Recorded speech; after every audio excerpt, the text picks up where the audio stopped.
Hello guys, kindly like and subscribe now if you believe that love can find us in the most unexpected ways. These stories are made with heart, just for people like you who want to feel, dream, and believe again. Let's begin. Cape Town was quiet that morning. The kind of quiet that felt like it was holding its breath. Amara stood behind the dusty glass of her little art gallery, watching people pass. She always liked mornings like this, no pressure, just sunlight, coffee, and the smell of canvas. But something was different today. When she opened her mailbox, there was a pale blue envelope inside, the edges curled like it had traveled far. Her name was written in soft cursive. No sender. No explanation. Just a feeling. She tore it open carefully. The letter was written in neat, careful English. The handwriting was unfamiliar, yet soft and respectful. It said, "I saw your paintings. I didn't speak because I didn't know how to describe what I felt. So I write it instead." He signed it Joon. And that was it. No phone number. No address. Just his words, and something in them made her chest ache in a way she hadn't felt in years. Amara sat alone in her gallery, rereading the letter with a quiet smile. She remembered the man. Tall, neat hair, camera around his neck, the kind of man who looked like he belonged in a magazine. He hadn't said a word that day. Just looked at her paintings, smiled once, and left. That was 6 weeks ago. Why now? Why her? Still, the letter felt safe. Kind. So she wrote back. Her reply was clumsy at first. She wasn't used to writing about feelings, let alone to a stranger. But it felt good. A relief. Like telling the sky your secrets and knowing it won't judge you. She mailed the letter and didn't expect anything. Yet 3 days later, another one came. Joon's second letter was longer.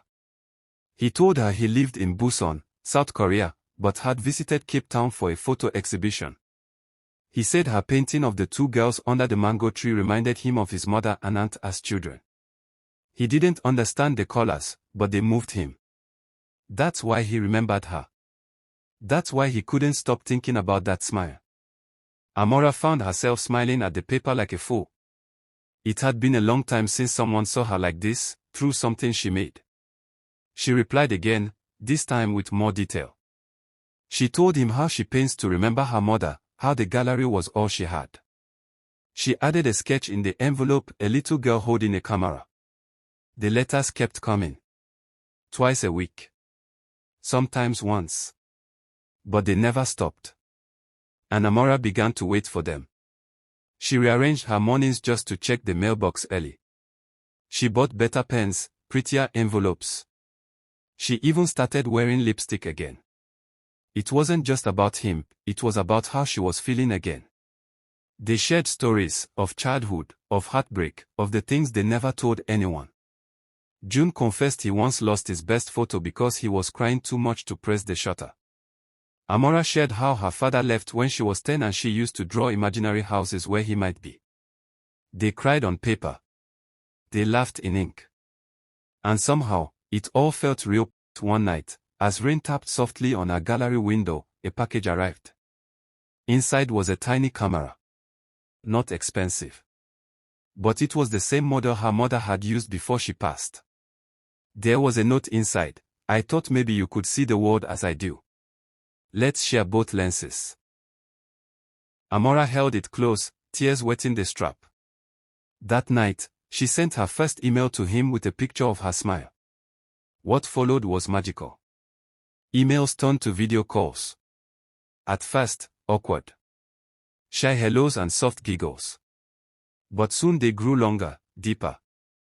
They would talk for hours about art, food, love, loneliness.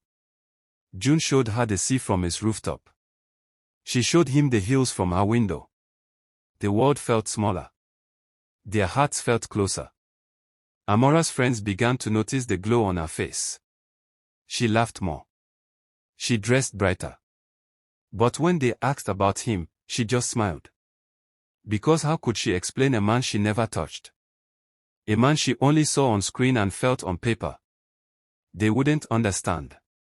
Not fully. Even she didn't.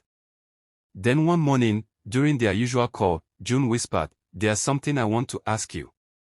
Her heart jumped. He leaned closer to the screen, his voice soft. "My next exhibition is in Seoul, and I want your paintings to be there too. Will you come? Will you let me meet you for real?" She didn't say yes immediately. That night, Amara walked the long stretch of beach alone. Her feet sank in the wet sand, and the waves whispered doubts in her ears. What if it's all a dream? What if he's different in person? What if she disappoints him? She remembered the last time she trusted someone, it ended in silence and tears. Back at her studio, she opened a new canvas.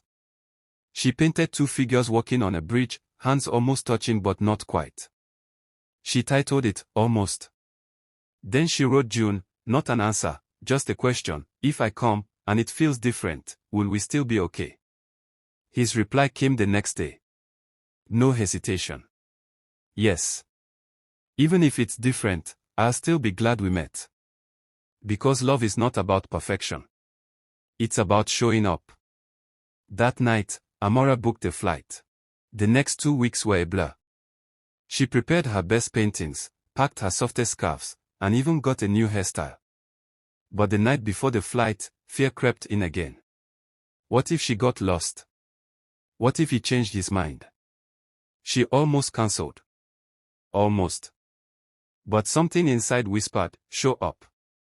When she landed in Seoul, the city greeted her with cold air and neon lights. Joon was waiting, holding a sign with her name. He looked just like in the videos, except warmer.